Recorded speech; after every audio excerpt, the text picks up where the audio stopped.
अल्पसंख्यक आदिवासी को ढूंढ के निकाल दीजिए, आपको कोई नहीं मिलेगा, आपको एक नहीं मिलेगा। सारे के सारे 10% आबादी में से आते हैं। सारा बैंक का धन उनको जाता है, सारी नौकरियां उनको जाती हैं, ब्यूरोक्रेसी में उनको जगह मिलती है। आप जुडिशरी देखिए, वहां भी उनको सब मिलता है। सेना में उनका कंट्रोल है।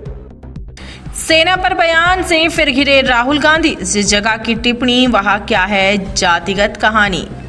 नमस्कार, स्वागत है आपका भागलपुर न्यूज नेटवर्क में। आपके साथ मैं हूं सना।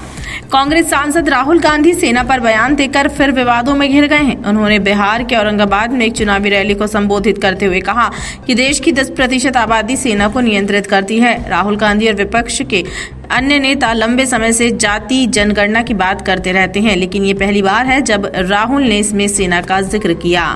राहुल के इस बयान के बाद बीजेपी हमलावर हो गई है। पार्टी ने कहा राहुल गांधी अब सेना में जाति खोज रहे हैं और कह रहे हैं कि 10% लोग इसे नियंत्रित करते हैं। प्रधानमंत्री मोदी से अपनी नफरत में उन्होंने भारत से नफरत की हदें पार कर दी। ये कोई पहली बार नहीं है कि सेना को लेकर राहुल गांधी के बयान पर विवाद हुआ हो।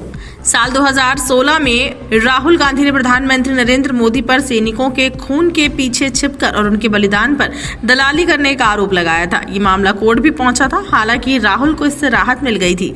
इसके बाद 2020 में गलवान झड़प के बाद भी राहुल गांधी ने सेना को लेकर बयान दिया। कांग्रेस सांसद ने कहा था कि चीन ने हमारे क्षेत्र में एक हिस्से पर कब्जा कर लिया है। इस पर सुप्रीम कोर्ट ने कड़ी टिप्पणी की थी। कोर्ट ने कहा कि क्या आप वहां थे? क्या आपके पास कोई विश्वसनीय सामग्री है? बिना किसी सबूत के आप ये बयान क्यों दे रहे हैं? अगर आप सच्चे भारतीय होते तो ये सब नहीं कहते। राहुल ने मंगलवार यानी 4 नवंबर को जो बयान दिया वो औरंगाबाद जिले में दिया था। वो औरंगाबाद जहाँ राजपूतों की संख्या सबसे ज्यादा है, इसे बिहार का चित्तौड़गढ़ भी कहा जाता है। यहाँ पर इनकी आबादी 2.5 लाख से ज्यादा है। वहीं यादवों की संख्या 2 लाख, कुशवाहा जाति भी यहाँ खासी संख्या में रहती है। इनकी आबादी 1,75,000 है। भूमिहारों की बात करें तो इनकी संख्या 1 लाख।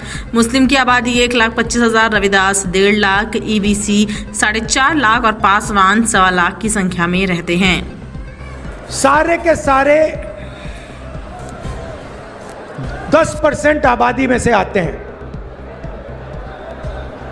सारा बैंक का धन उनको जाता है, सारी नौकरियां उनको जाती हैं,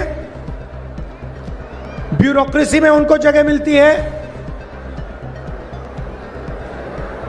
आप जुडिशरी देखिए, वहां भी उनको सब मिलता है। सेना में उनका कंट्रोल है और 90% आपको जो आबादी है वो आपको कहीं नहीं मिलेगी। अब मेरा कहना है कि अगर हिंदुस्तान के 90% लोगों को हम शामिल नहीं करेंगे, चाहे वो कॉर्पोरेट इंडिया हो, चाहे वो जुडिशरी हो, चाहे वो ब्यूरोक्रेसी हो, तो अगर हम इनको नहीं शामिल करेंगे तो कैसा हिंदुस्तान बनेगा? आप अगर आजादी से पहले आते, बिहार में आजादी से पहले पिछड़ों को, अति पिछड़ों को, दलित, अल्पसंख्यकों को कोई अधिकार नहीं थे, कोई अधिकार नहीं थे। राजाओं का राज था, जो भी वो चाहते थे ले लेते थे। अति पिछड़ों के लिए, दलितों के लिए, पिछड़ों के लिए, इन सब के लिए लड़ा कौन? कांग्रेस पार्टी लड़ी। और क्या किया? आपके साथ मिलकर हमने ये संविधान लागू किया। ये अंबेडकर जी का संविधान है, ये कोई मामूली चीज नहीं है।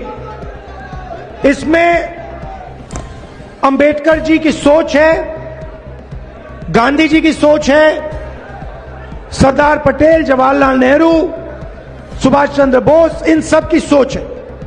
इसमें सावरकर की सोच नहीं है, इसमें गोडसे की सोच नहीं है, इसमें आरएसएस और बीजेपी की सोच नहीं है। सही बोला, गलत बोला?